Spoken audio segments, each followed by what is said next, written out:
Side வந்துட்டு பொரியல் தயாரிக்கிறதுக்கோசரம் oil ஊற்றிருக்கேன். ஸோ ஆயில் காய்ந்த உடனே கடுகு போடணும். ஸோ காய்ஞ்சிடுச்சு.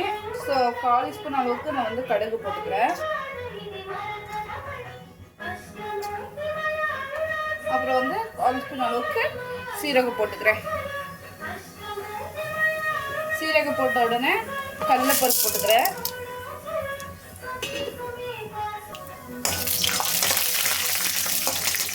கருவேப்பிலை போட்டுக்கிறேன். நல்லா வெடிக்குது. வெங்காயம் போட்டுக்கிறேன்.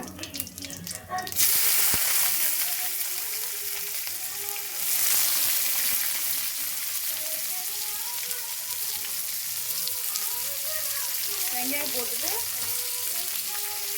நல்லா ஒரு கண்ணாடி பதம் வர வரைக்கும் நல்லா வதக்கிக்கலாம்.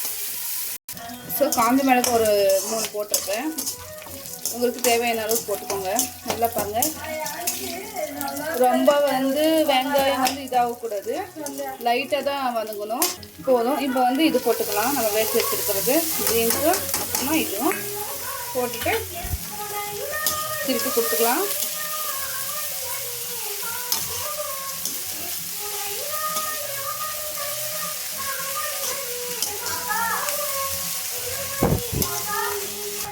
தேவையான அளவு உப்பு போட்டிருக்கேன். உங்களுக்கு வேணும்னா உப்பு போட்டுக்கோங்க. இல்லை நான் வேக வைக்கும் போதே அதிகமாக போட்டிருந்தீங்கன்னா பார்த்து போட்டுக்கோங்க. ஓரளவு இருக்கு இல்லையா? நல்லா இருக்குங்களா? இவங்களுக்கு வந்து தேங்காய் இதில் உங்களுக்கு தேங்காய் பிடிச்சிருந்தா தேங்காயும் சேர்த்துக்கலாம். ஸோ எனக்கு வந்து தேங்காய் இதில் போட்டுருந்தா எங்கள் வீட்டில் சாப்பிட மாட்டாங்க, அதெல்லாம் தேங்காய் போடுறதில்ல.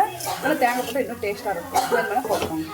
ஃபைனல் டச் என்ன பண்ணுவோம், கொத்தமல்லி போடுவோம். கொத்தமல்லி போட்டு எடுத்து கொடுத்துட்டா பத்தியாக முடிஞ்சிச்சு. ரொம்ப ஹெல்த்தியும் நல்லாயிருக்கும். செஞ்சு சாப்பிட்டு பாருங்கள்.